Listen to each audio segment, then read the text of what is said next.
Your nervous system is the governor of your entire body. If you don't have the nervous system on board with what you want to do, you are not going to accomplish anything. Okay? So here's what I mean. You have two major systems in your nervous system. Okay? You have two major systems. One is your parasympathetic nervous system. Two is your sympathetic nervous system. Okay? Your parasympathetic nervous system is the rest, digest, repair, restore system. So this system actually rebuilds your body.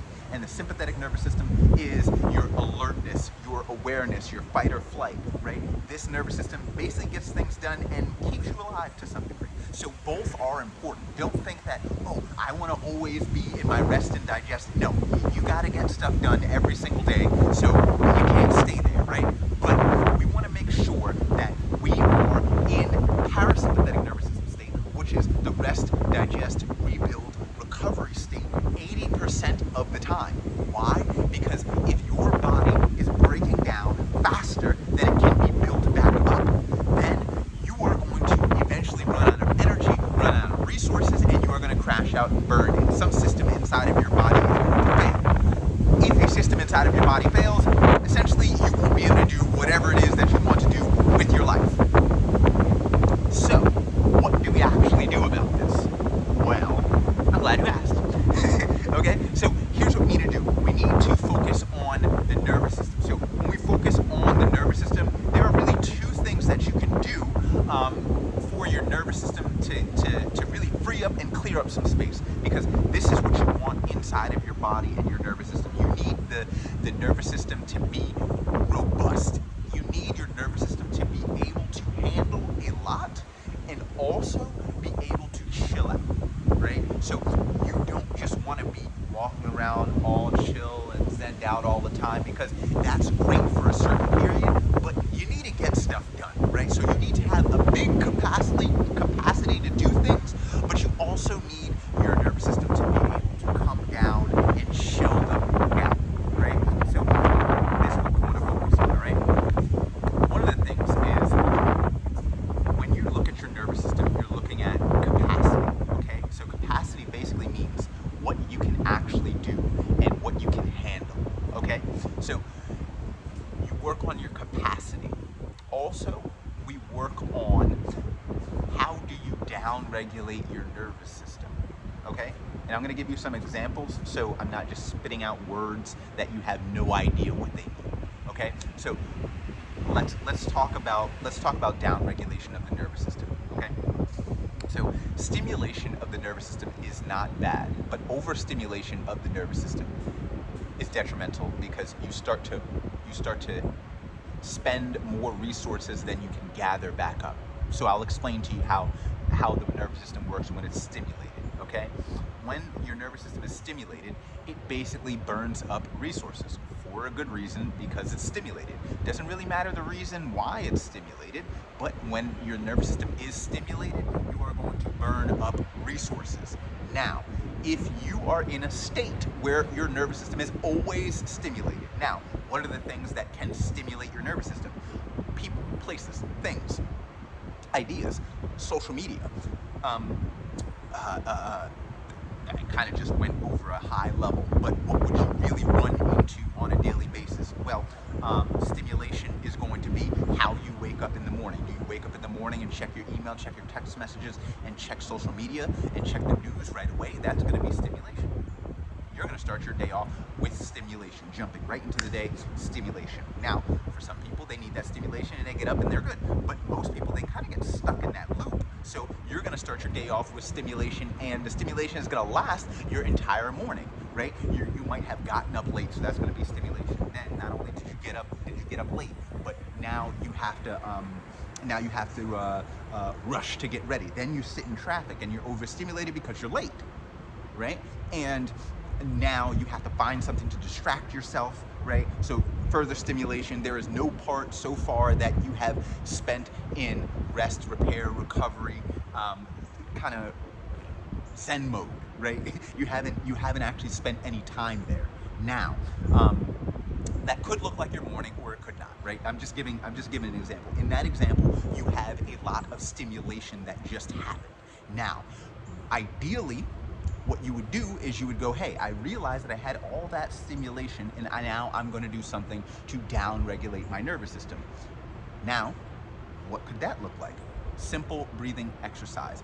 When your nervous system is stimulated, and this is what I would say when you're getting out of the parasympathetic mode, right? So this would mean, in terms of breathing rate, you are breathing anything over 12 times a minute. So this means 13 times a minute or over, your body is going to drop down or go up into the stimulated phase, which is the sympathetic nervous system state. Now, when your body is in the sympathetic nervous system state, you are burning a lot of energy. Also, when your body is in the sympathetic nervous system state, this is also known as the fight or flight response, right? So when you are in a fight or flight response, your body is perceiving threat just because of your breathing level. That alone, it doesn't really matter if you are actually in a state where you have to fight for your life or you have to run for your life, but just the fact of you breathing over 13 times a minute, that's going to put you, over 12 times a minute, that's going to put you in the sympathetic nervous system state. Now, you can sustain that for some time, but it comes with consequences, like you're going to have to rest. But if you do not rest, you are going to burn up your resources and you will not be able to function after that. You won't be able to do the things that you would like to do with your life after that because you are going to be too burnt out to do so. Why? Because you do not have any energy. Now, that's a very crude example, but you get the point. If you're breathing over 12 times a minute, you are going to go into the sympathetic nervous system state.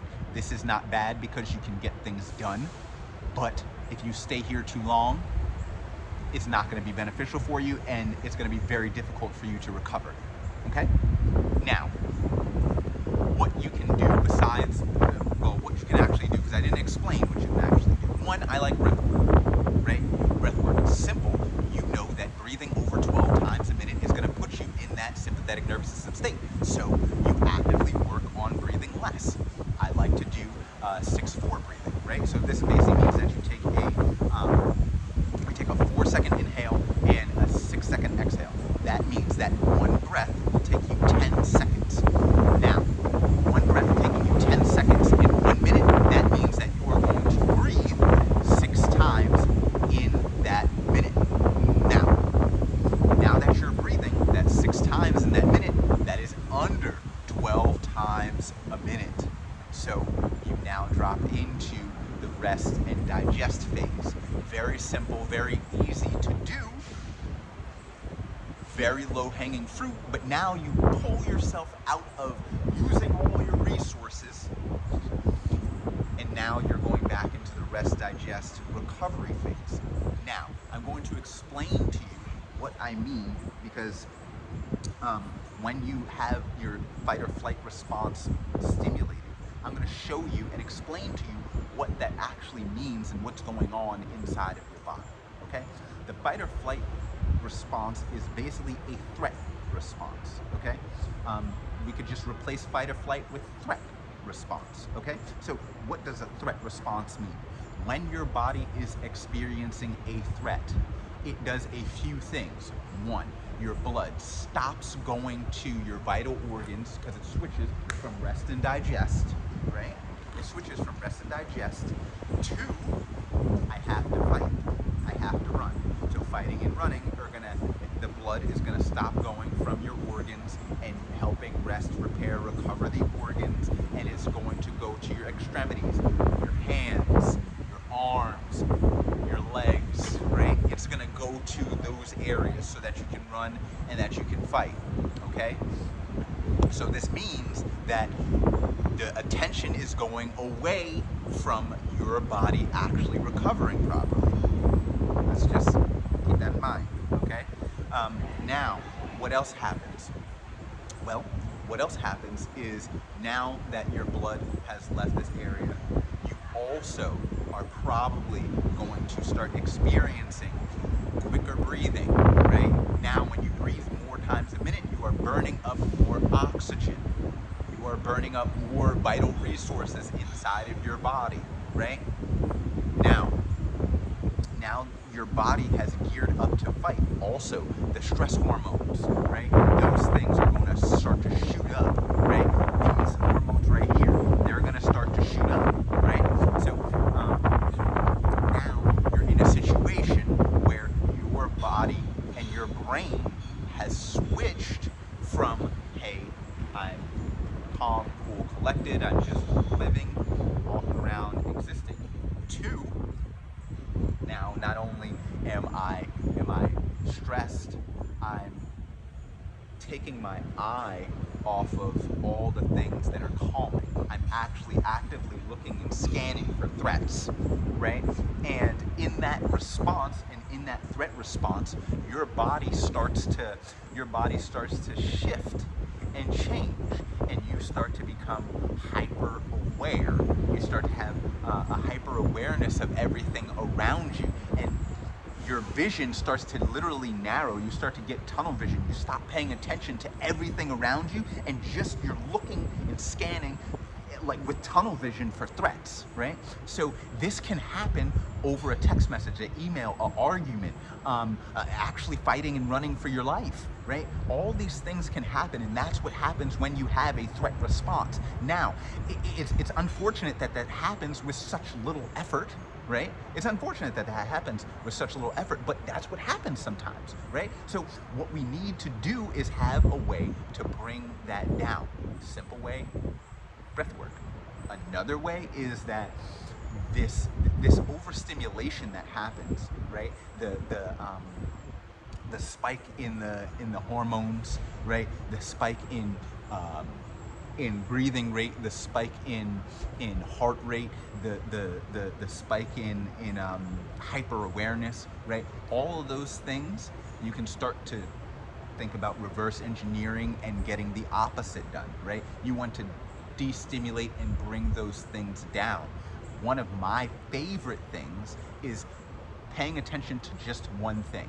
You can look at something around you. For instance, there's rocks around me. What I would do is I'd just look at a rock, or look at a specific point in a rock, and notice every single thing about that point in the rock. That's it. That's all you do, is notice something just to bring your awareness outside of you. When you are in a threat mode, all your awareness is inside of you and keeping you alive only. But when you want to get out of threat mode, you must take the focus off of you and bring it outside of you, so that you can focus on something else, which will start to destimulate and bring everything down. Focusing on your breathing is good. Another thing is, your eyes are the windows to your brain and your nervous system. So if you notice that you're in a place and in a space that everything is so close, you're in a computer screen, you're inside, maybe you're in a small closed off building, right? There's not much room for your eyes to expand. All you would need to do, go outside, look up to the sky, look out at a horizon. This automatically calms your body down. Think about the last time you've taken a hike. You went up to the top of the hike and you're like, wow, this is great. That's your body literally taking a whole body deep breath, because now everything is destimulating and coming down, right? So we want all of those things to happen.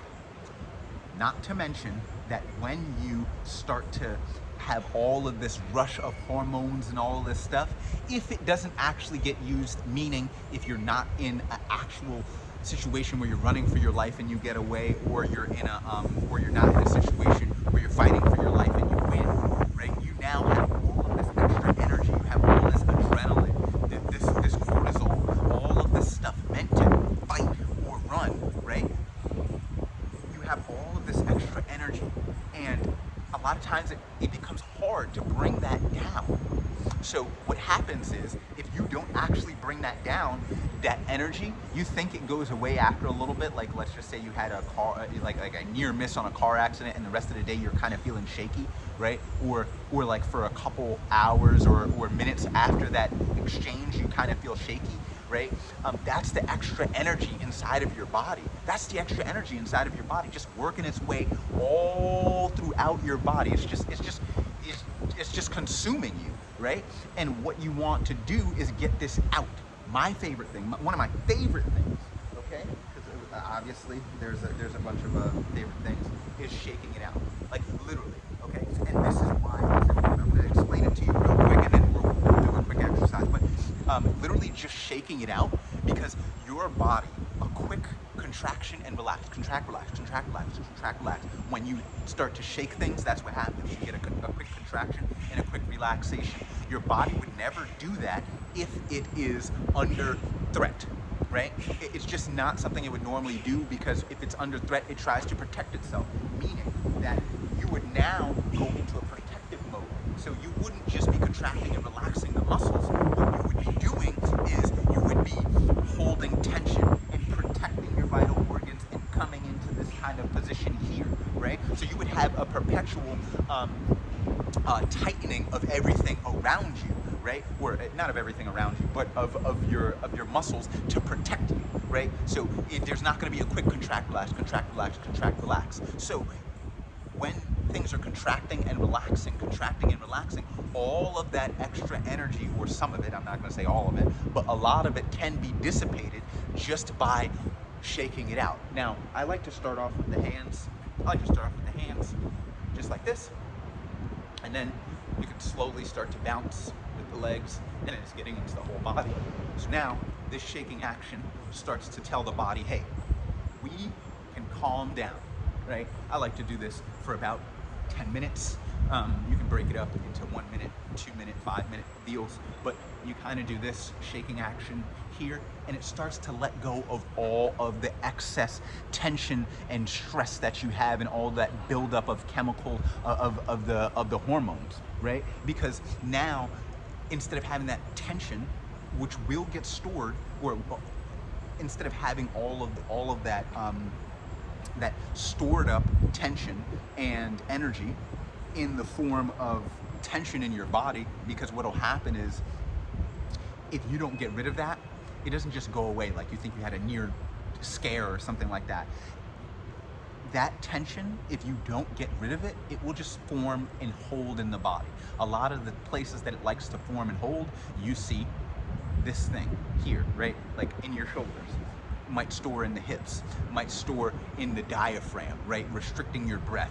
It might store in the form of clenching in your hands. Like, it's different for different emotions and different things like that, but your body likes to store things if it doesn't fully process. So the shaking action is you processing the threat, the trauma, whatever it is, right? And again, like I explained in the beginning, the threat or trauma could be very, very small. But what happens if you have very small threats and traumas and interactions throughout the day? They build up to an insurmountable level when you look at it over decades. So this starts to shape how you think, how you move, the people you engage with, the activities you do to avoid feeling like this again. It, like, literally, stress starts to shape your entire being. It starts to shape your entire being. But if you learn how to actually get in there and release some of this pent-up energy and energy buildup, it becomes one of the best tools that you could ever use. Just that shaking exercise that I showed you before, the breathing, bringing the breathing down, using the looking out into a horizon, or just looking up to the sky, just something that's expansive and wide. Simply doing that, getting out in nature, those things are going to change your nervous system so much. We have no idea how much stress and trauma that we've been facing and that we've been carrying with us the entire time. You have been carrying so much stuff with you, like so much actual baggage with you. You don't even notice, because it's shaping the decisions that you're making. It's shaping the behaviors that you're engaging in every single day. It's doing that, and you don't even notice it. So that's why I have these practices, and I don't even wait till a stress or a trauma pops up. I won't wait. I'll do them every single day, because the stress and the trauma that happened decades ago, that can start to get processed. Your body needs to process the stress, the trauma, and the threats. If it doesn't process the stress, the trauma, and the threats, you will be one tight ball of tension. Not only will your thoughts get it, but your brain is not stimulated, right? If your brain is not stimulated, what will happen is you will replay this memory over and over and over and over and over again. But what most people stop at is, hey, we're gonna just look at the brain. We're just going to look at the thoughts. I like to use this quote. Your brain thinks in thoughts, but your body thinks in feelings. So any thought that you had is accompanied by a feeling, which also means that the thought that you have correlates to a certain tension in the body. Now, this tension could be good. It could be elation, right? It could be happiness. It could be joy. But it also could be something negative, like a fear, grief, or some sort of trauma, right? So in order to get rid of those things, you are constantly having to reset your body, constantly reset the body. Now, this brings us to, this explains part of the nervous system that I was talking about, where we were saying you can do one of two things if you have an overstimulation, right? You can destimulate the nervous system, which is like what we went over right now, but then the other part is increasing your capacity, right? And what I like to do with the increase of capacity is this. You put yourself, and this is an overarching concept, and then I'll give some examples, some specific examples like I did with the destimulation, okay? An overarching concept of this stuff is to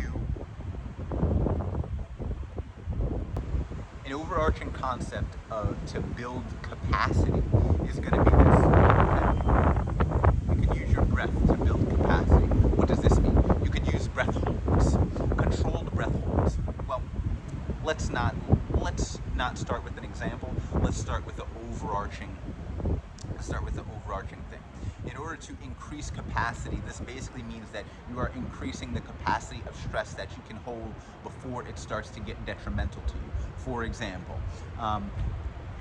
this is just like in the gym. This is exactly what you do in the gym. The first time you lift the dumbbell, let's just say you lifted a 30-pound dumbbell, and to you that was your 1 rep max. You could only lift it one time, that's it. If you wanted to increase your 1 rep max, you would not try to lift your 1 rep max every time you get in the gym. That doesn't make any sense, because you're gonna fry your body out and you probably won't make any progress. But what would you do? You would come down and you would take bite-sized chunks. Maybe you would do 10 pounds, 15 pounds, 20 pounds, right? 25 pounds. You would try to lift those things, and then that would, over time, build your capacity. Just like the same thing with cardio. If you could only run a mile, and by the time you got to a mile, it felt like you were gonna die.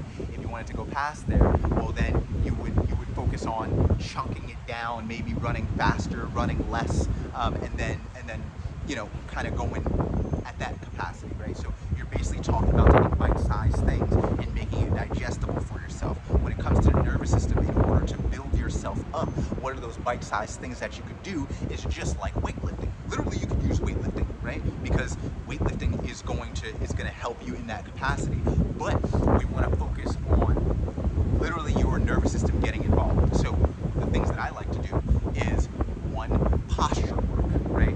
Literally getting yourself into certain positions to help take the tension off of your body. What we don't realize is that a lot of the tension that we feel inside of our body, and a lot of the energy and capacity that's taken from our body, is because of the muscular system not functioning efficiently, right? The muscular system is gonna function, but if it functions inefficiently, you are not going to be able to have as much energy and capacity. Let me give you an example. If you sprained your ankle and you were walking around, right, with a limp, and you had to limp a mile versus walk a mile, when you're limping the mile, you are in a state where it is hard for you to, I'm not even gonna say hard, it's inefficient for you to walk a mile. It's possible, it's totally possible, but it's inefficient for you to drag one leg behind you as you walk a mile. Very inefficient, right? But if you to walk this mile faster, I need to become more efficient. What would you do? There's 100 different things that you could do, but the first thing would be to change something. You would change something. Maybe you would change your foot posture. Maybe you would get the ankle stronger. Maybe you would get your hip stronger. Maybe you would get your knee in better alignment. It doesn't really matter, but you would find a way to stop wasting so much energy. And the way you would stop wasting so much energy is to increase efficiency. So increasing the efficiency of your body, meaning that if your head is forward like this is going to take a lot out of you. It's going to take more out of you than being properly aligned. Your air pipe, your windpipe is when you're actually able to take in oxygen, and you can actually move at a more efficient level from here versus here. Because I'm here, I'm going to take a lot of energy because I'm fighting falling forward. So if you could learn how to work on your posture, and I'm not going to get into all of that, but literally working on your posture is going to increase your capacity for stress, because now you have less stress going on just sitting here. Because make no mistake, somebody that's sitting like this versus somebody that's a little bit more efficient in their posture is going to spend less energy. And when you spend less energy, that means you have more energy for the bullshit that would inevitably happen, right? Also, what we want to do in increasing capacity is taking away tension. Now, what does that mean? I like to use fascia release or myofascial release, right? This basically means that you have fascia. I'm gonna quickly explain this, right? Fascia is basically the structuring and the scaffolding and the systems holding up your body, right? So there's a bunch of different tissue inside of your body that holds up your body. And if this tissue is stiff and dehydrated, it becomes brittle and it becomes like a sponge with no water, right?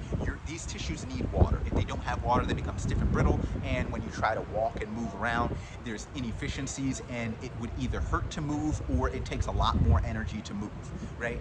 But if you can find a way to get water back into these areas, then you will now increase the elasticity of this tissue, which this tissue needs to be elastic, right? That's an overarching view of the myofascial system. You are looking to have efficient, elastic tissues, and the way that's going to happen is by creating strength in those systems by repeated movements, but also making sure that there is no stiffness and brittleness and a lot of tension in these tissues. If that is what happens, if there's a lot of tension in the tissues, it's going to become harder and harder for you to move. Not saying it's impossible for you to move, because you will be able to move, but you'll be doing some weird stuff to get certain tasks done, like running, walking, throwing, swimming, biking, running, carrying things. You're going to be very inefficient. So doing myofascial release doesn't really mean, oh, you're releasing the tension. You're literally untwisting a knot. It means that you're getting water back into the system that needs water. You have a dehydrated sponge. Once you put water into that sponge, it can twist and bend in all these different ways, and it moves efficiently. But if you don't have water in that sponge, it becomes dry, it becomes brittle. You can easily break it off, and you don't want that for your tissues. You want your tissues to be malleable, pliable, and to be strong. And the only way they're malleable, pliable, and strong is if they have water in it and they're trained in a certain fashion, right? So those things are gonna really increase your capacity. There's a bunch of different things that we can go over on that, but that is a high-level overview of the things that you can do. You can check out the rest of the stuff on either this my YouTube channel, or you can go ahead and look in the community, and we will go over those things. But this is a high-level overview of the nervous system. This is why we need to train the nervous system, because if your nervous system is not on your side, if it's not in your favor, you will be doing yourself a severe disservice, because you're going to be working backwards. You're going to be spending so much energy trying to go against the grain, and you're going to be spending so much energy because you're inefficient in your movement patterns, you're inefficient in everything that you do. So I hope this video helps you guys out and really starts to explain a lot of the stuff that's going on in the nervous system. And there will be much more videos. I mean, obviously this is a topic that people study for so long, so I gave you a high-level overview of this, but what's more important than learning more about the nervous system is actually doing something about it. So if you want to, go ahead and join the community down below. The link for that is down below. Not only join the community, but start to do the exercises. Start to do the stuff. You don't have to know everything that's happening. Start to do the stuff and then you'll feel it. It's better to feel what's going on than to have an explanation for everything that's going on. You can feel it and then you'll know it's working out for you. And you can figure out if it's also not working out for you. Peace.